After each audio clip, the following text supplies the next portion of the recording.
hieroglyphics, how to read something and understand it. Now, I'm going to show you my process so you know exactly how it works. First and foremost, let me tell you what I have here. This is a canopic jar located discovered in Abu al-Naga.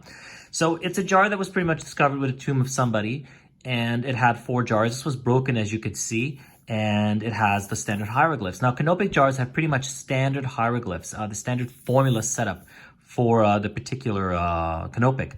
So first and foremost of a process is you need to find which direction you're moving. Well, you can see already that the direction the animals are facing. There's the owl, 2 owls, and you see a person sitting right over here, and you'll see a cobra right there. So that tells you automatically that everything is moving, as I've indicated in the arrows, right to left. So everything's moving from the 4 columns starting over here. So this will be your first column, your second column, your third column, and then your 4th column. That's how it moves. And then after that, so this will be your first column, your second, your third, and your 4th. So that's how you move. And over here you have the directions going up, right to left, and up and down. Now, is this a male or female? That's your next step. Well, for this particular canopic jar, I know from experience that there are a lot of T's in the words. So that means the letter T, which is a bread loaf, means feminine. And in this case, I already see the name of the person, which is right over here, and it's a feminine determinative. This is not a word. This is the determinative to indicate that the name of this person is feminine. So that's a woman. Now I know this is a female canopic jar. That's your next indicator. Now, you will eventually begin to see the words without actually having to worry. The trick in deciphering hieroglyphics is to eventually know your vocabulary and know how to separate the words based on how they're grouped together. So right now there are 21 words in here. It's hard for you to see, but I'll explain it to you in a moment. All right, so what we're going to do is divide the words. I'm going to read it to you in ancient Egyptian first. Don't worry about the way I pronounce it. It's not important. Nobody really knows how we use Coptic as the final language to determine the sound. I'm just doing it so you understand the transliteration. First word it's a standard speaking. When someone speaks in a sentence, they include words spoken. This is ejidid right here. This means speak, mdu. But these go together. Though they're 2 separate ones, they are literally together. So this is your first indicator right here. That's the first word. So that's your number 1 word right here.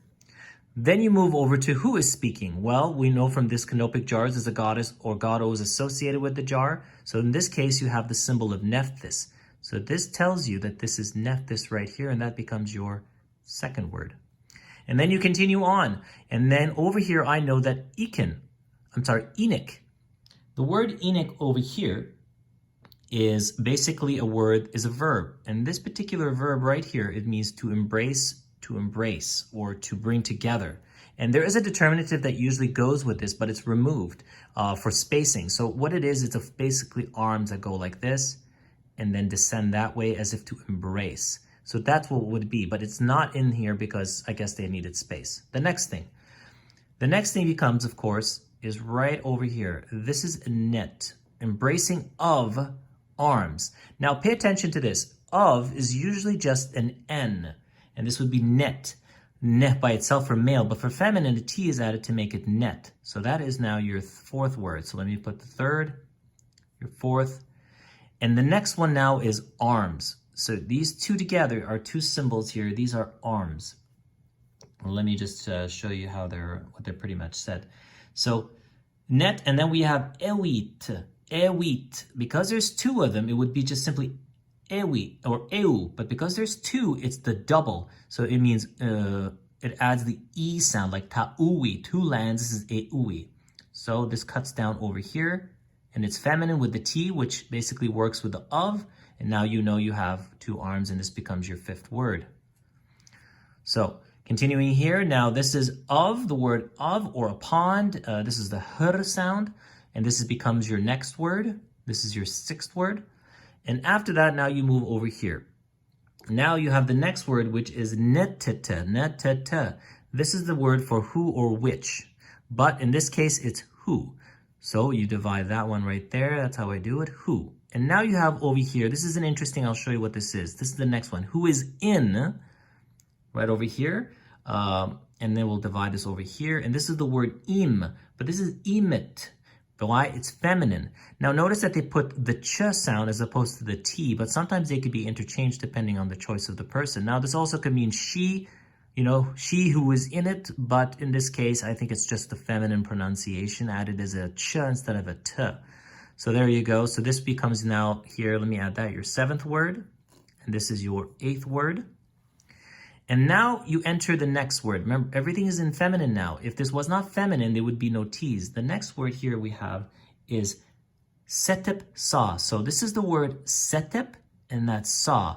And this is chosen protection, but in overall it means chosen. It means protection. This is sa for protection, and that's setep. So setep sa ta, which is feminine. It's always conjugating. It's always making sure that this is actually the feminine. So there is your 9th word. Now we enter the same word we've seen here from before, the hr sound. And this is pond again, a pond or who or for. So it doesn't really matter, but that's your 10th word now. For, so whose protection is it for or by? Now you see the next person. There's always a god associated with this, a protector. There are 4 sons of Horus, and here's the sun. It is Happy.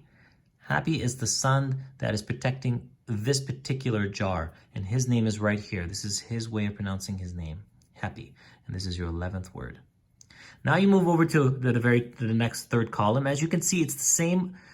It's basically moving in the same way. Now, right over here you have who, again, netete or net, it kind of is the same thing. So netete, which or who is pretty much the same. Divide that word over here. This word here you have is neti, so net-e. Remember, we're moving from top to bottom, right to left. Neti, and this becomes your 12th word. And look what we have here. Emet again. You see, it's the same word here and there with the ch sound, but now with the t sound. So it's interchanged. Now this could be a choice by the writer. Who knows? But in this particular case, you have the t instead of the ch. So that's an interesting add-on right there. So this will be your 13th word. Now we're entering the next now. This is the word nebit. This is lady. So without the T, it becomes neb, Lord, but adding the T makes it lady. So I see right there that this is lady or mistress.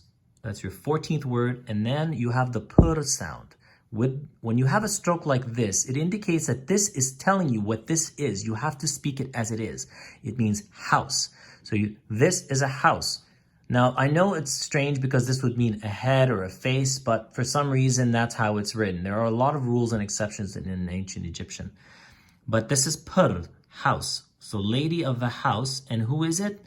Now we come to the owner of this jar.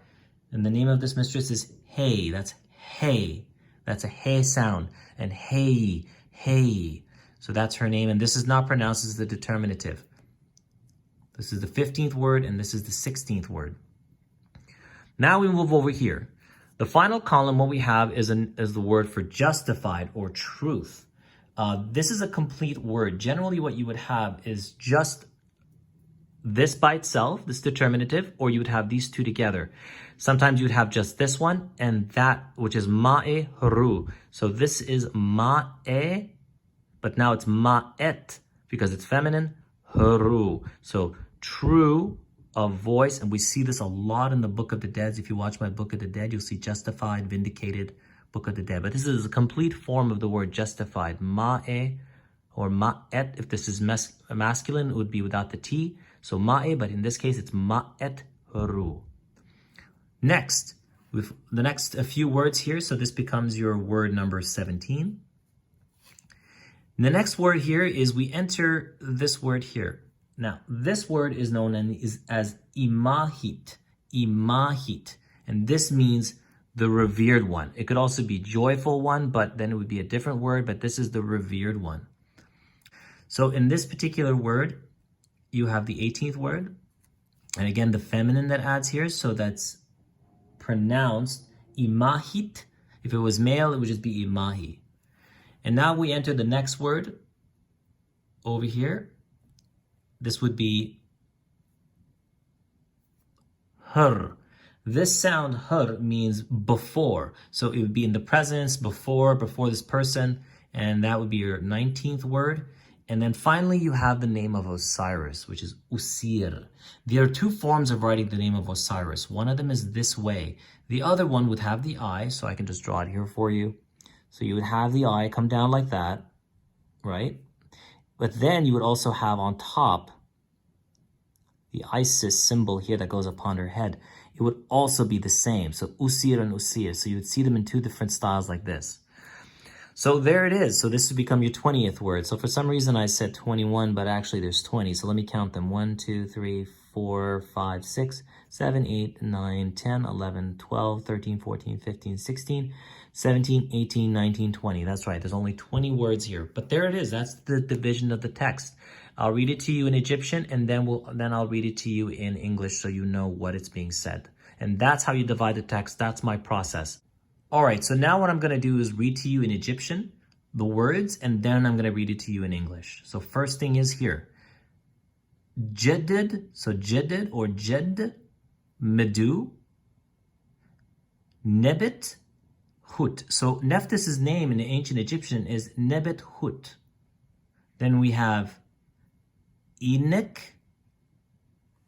Net, Eui, Ta, so Eui, Ta, Her, Netete, Imte, Setepsat, Her, Hepi, Hepi, Neti, Imete, Nebet, Per, Hei, Maet, Ru, Imahit, Her, Usir. So that's the Egyptian pronunciation. Again, it's not to be taken literally. It's just the way I pronounce it. But that's how it would sound like in ancient Egyptian. But again, it's not 100% because we don't know how it's said. We're using Coptic. All right, now, so here's the English translation. What does it say here? Word spoken by Nephthys, who embraces together of the arms or her arms a pond who is in it, which is of course her, Hai.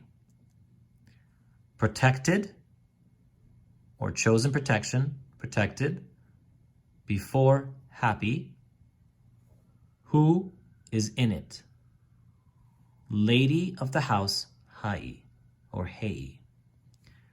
True of voice, justified or vindicated, the revered one or joyful before Osiris. So there it is. That's the entire text in English, and that's how the text is divided. I hope this helps you learn how to divide text, how to begin to see words, to make it easy for yourself in the future. But that's the way to learn how to read hieroglyphs, by taking available text and breaking it down so it's easy to read and understand in groups of words, in blocks of words, not in individual glyphs, but in blocks of words like that. At some point, you get experienced enough where you can begin to read the text just by looking at it and seeing it without having to do this. But at this moment, you'll need to do it this way to understand it better. Well, thank you very much for watching. I'll try to do maybe another one like this for you guys, but this is the one that really helps out a lot of people. So good luck with you.